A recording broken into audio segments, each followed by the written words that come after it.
You guys obviously got a tough weekend coming up. What is just the message to the team heading into the weekend? Just have fun. You know, you never know when that last game can be. Let's try and extend our season, and go up there, play our asses off, and have a good time. How do you extend it beyond Saturday into this weekend? What's that? Beyond you win Saturday, how do you continue that momentum into this weekend? I mean, it's a good question. You know, like I mean, you hope that you know we showed them everything before practice, what worked really well Saturday. So we'll keep hammering that home all week. They can do it. They just have to be willing to do it. Sam Urban hasn't played the last 2 weeks, I believe, if I'm correct. Um, is that true? I'm pretty sure. We had this weekend was senior weekend, so Has got both, and then last weekend before that was Western. No, he played. Okay. Yeah. Well, I still have a question about Sam. Yeah. Considering it's his first year playing NCAA hockey, Yeah. what are your thoughts on his first season in net? And considering his background being from Slovakia and everything, how do you think that's affected his play and his chemistry with the team? I don't think his background has affected it at all. He's one of the most liked, personable, guys in the room. He's unbelievable. So he's one of the hardest workers we have. He's pretty much the first one in every day. There's a couple days a week where I'm here by 6, and some days he's here already. So he's so dedicated to his craft. He's been great. He's a freshman in the toughest league in college hockey. He's had some really good moments, and his future is incredibly bright. So I couldn't be happier with him. I think, as he grows, you see it with the elite goalies at the college level. Like locking it down in the third is going to be a really big part of his process that I think he's struggled with a few games for us. But he's talented. He's great with the puck. He's had some really good moments. He's going to have a lot more moving forward. You guys swept Denver last year. What have you and the players who played in that series last year kind of relate to the new players? We've gone up there and had success. We know how good they are. We know how tough it is to play up there in altitude and all those things. How good they are at home. The crowd's incredible. It's a fun place to play. But our program has gone up there recently and had success. And when we went up there, they were number 1 in the country, defending national champs. I think they were 12-0. We were 4-7. And it completely changed the trajectory of our season. It changed everything. So nobody really outside of our room gave us a chance to do that last year, and then we got 1, and 1 became 2, and we never looked back. So we can do the same thing with that this weekend. What's the message to the team with potentially scoreboard watching? Are you for that, against that, with how the NCHC could? We don't have to scoreboard watch. We control our destiny, so we don't have to. So we will not be scoreboard watching. We're just focused on winning. You mentioned that this past month has been the toughest stretch you can remember as the head coach. Yep. What is it like trying to kind of keep the team morale up when the struggles are kind of going like that? I mean, yeah, it's always I think keeping the team morale up when you don't live up to expectations is tough. This is the highest we've been ranked preseason since we started as a program. So it's a new experience for all of us. But it just takes one moment to spark things in a good way. And hopefully that moment was last Saturday, where we scored 6 goals. The guys were really good and played well, and 2 of their goals are power play goals. So I thought we really limited them 5-on-5. I think their expected goals is like 1.3 5-on-5, which is as low as it's been in a good month. So we have to just parlay that effort and do a lot of the things that we do well, even better Friday to get a win. We got to stay on top of these guys, and we got to clog up the middle of the ice. And if we don't stay above pucks, then Denver can hurt you. So it's a big focus. You talk about this season, and there's been disappointment. Yep. You've had injuries. You've had lost leads late in games. Is it too late to change the narrative on this season, or do you have the belief in that room? We always talk about be the tradition. Yep. Do you have the belief in this room that you can change the narrative and start to build on something this weekend? There's no reason why you can't. You just have to get into playoffs, and then it's best of 3. No matter where we go, unless it's Western Michigan, we've beaten whoever we're going to play. So they have to have that belief and inner belief that they can do it. But it comes from them. My belief has never wavered. I still believe in the group. We talk about that every day. There's a big graphic up on every TV in that room with the pitchfork in the middle of it, where the trident is the V in believe, you know, but it's got to come from within that room. And Saturday they played like they wanted to play playoff hockey. Friday they did not. So you know, it's at this point in the season, players win games, you know, and coaches lose games. That's how it goes. Yeah, and you have to be able to move past the injuries. It's too late. Like, those guys are hurt, they're out. Do you have the guys in the room that can do this, that can get 2 wins in Denver? Yeah, I don't see why not. I don't see why not. We have 2 of the top, you know, 6 scorers in college hockey. We have 2 goalies that can steal games on any given night. And when you have those 2 things, the rest of the guys just have to play hard and try to keep the puck out of our net. You know, so there are enough pieces in there to get the job done, and it's on them to get it done. This year, Right.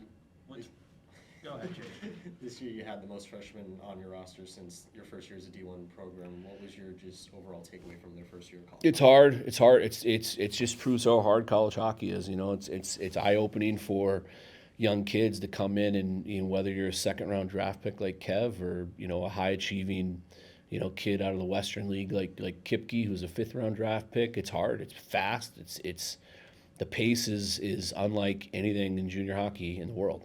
And you know, those kids are used to playing, you know, 80 games, and you're playing against 17-year-olds and playing that many games. You're gonna get nights off from players, you know, and where, you know, sometimes on any given night you can go watch a game in the Western League or the USHL or whatever. Kids are doing all they can to get out of the way of shots. Right here, you got, you know, 2 guys trying to block it with their face every time they're on the ice. Like it's every game's a playoff game. So that adjustment for a young group is tough to make. And yeah. You mentioned Kevan. He was kind of all of the ice, it seemed like, on Saturday. What do you think of him this past week? He's really grown. He's gotten.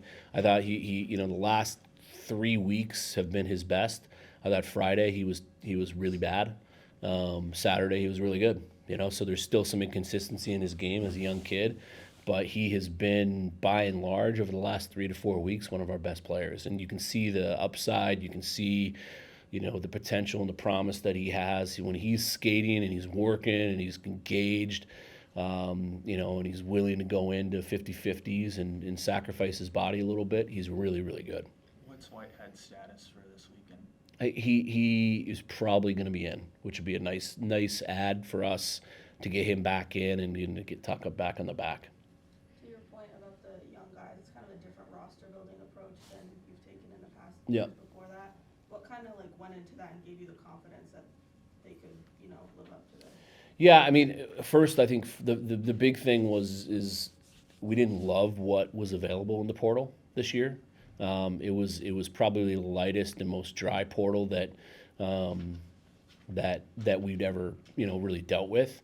And then secondly, we really made a decision to go very old our first year. We wanted to make a splash our first year. We brought in a lot of 5th-year guys. We had some seniors coming back. We had guys in their last year of eligibility, whether it was the Jacksons, Sillinger, Kerwin, Schlane, Beck, Murch. There was a lot of guys, right? So we lost a lot, and we knew that that it was going to be tough to replace that in just 1 year.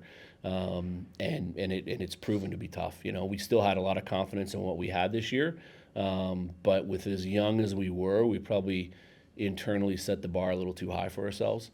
And you live and you learn. You know, like I said on Saturday, we've learned a lot this year, and trust me, what we need to fix is getting fixed. One more?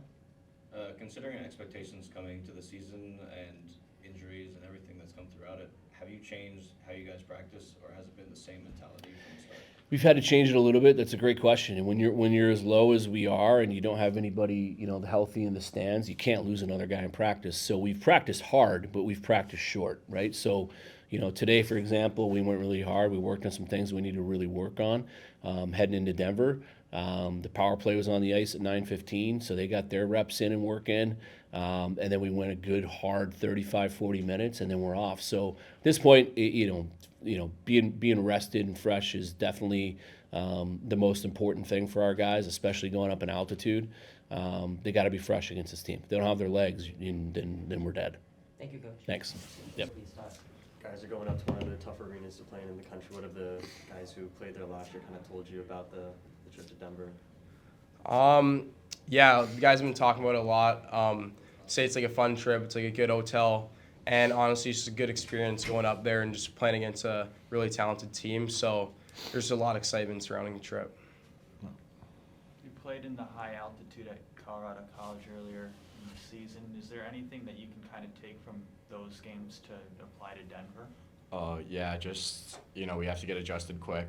It's a quick turnaround. We get there Thursday, skate once, then right into game time pretty much. So, we just got to be ready for it. We know what it is now because we went to CC, and I think CC's higher up anyway. So we know what to do, and we know how to handle it. Yeah, I would say just the thing we learned in CC is just keeping shifts short. I think that's going to be important for us just with the elevation. What have you guys kind of taken away from your first year in college hockey, especially in a conference like the NCHC? It's hard. It's definitely hard. There's a lot of adjustment for both of us. Of course, both of us have gotten scratched. Both of us have played, less than 5 minutes in a game, so it's definitely an adjustment. But all of it comes out of a good place in the coach's heart, and all he wants is for us to develop. And we've done that so far. We've answered the challenge pretty well, but it's definitely a tough league. Yeah, for sure. Like just bigger, faster, stronger players. Just level of competition is so high. So I think just gaining experience was the most important thing. Like Ben said, we played in many different spots over the year, whether it's lower in the lineup, higher in the lineup. I think just getting that experience and playing in all situations has really helped us just learn and grow in college hockey. You guys mentioned adjustments. What do you think the biggest adjustment to NCAA has been? I think, like Melo said, it's just like the speed and size. Like both of us came from the USHL last year, and it's definitely a big jump from going to there to here, and just like how good and how fast everyone is. Like you don't get a shift off with the players you play against here, so it's very tough. Coach said that you guys control your own destiny to get to the NCHC tournament if you sweep this week. What is just the overall energy in the locker room?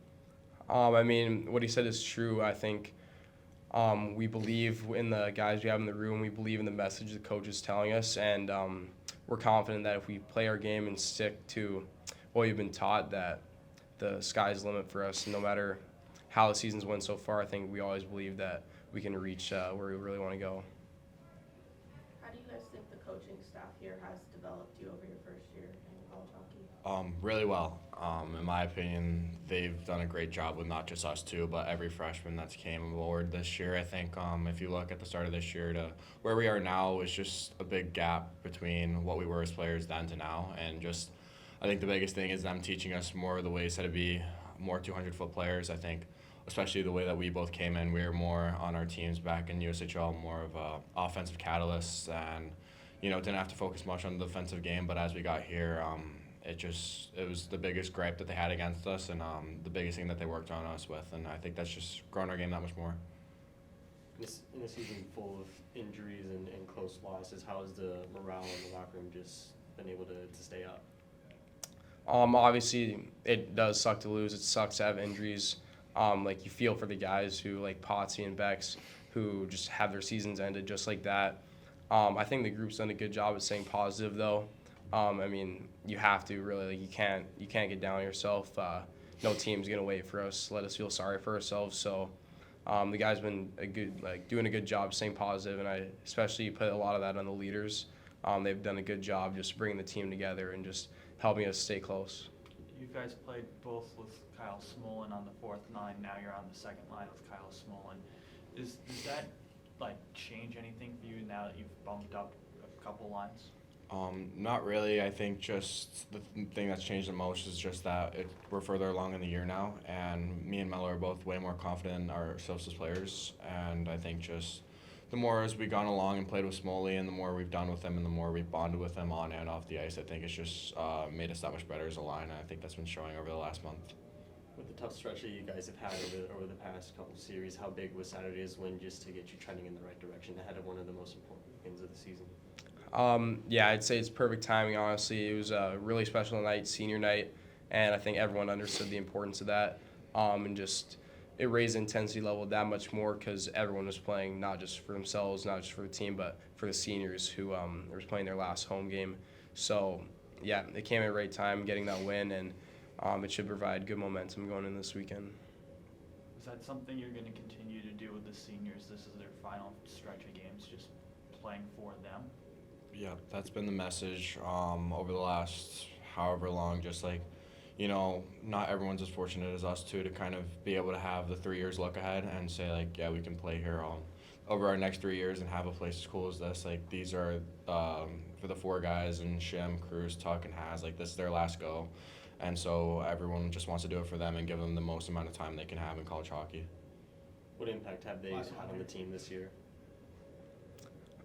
They've just been great leaders and great people. As a freshman coming in, you kind of don't know what to expect, and I couldn't be more thankful for all they've done for me, just making me feel accepted, just making the transition easier, whether it's just helping me on the ice, giving me tips. Over the year, like I've roomed on the road with Cruz and Tucker, and just be on those who's I've roomed with them, just 2 amazing people. They truly care for you and everything you do, so I couldn't be more thankful for them. Thank you. Yeah, thank you. Thank you.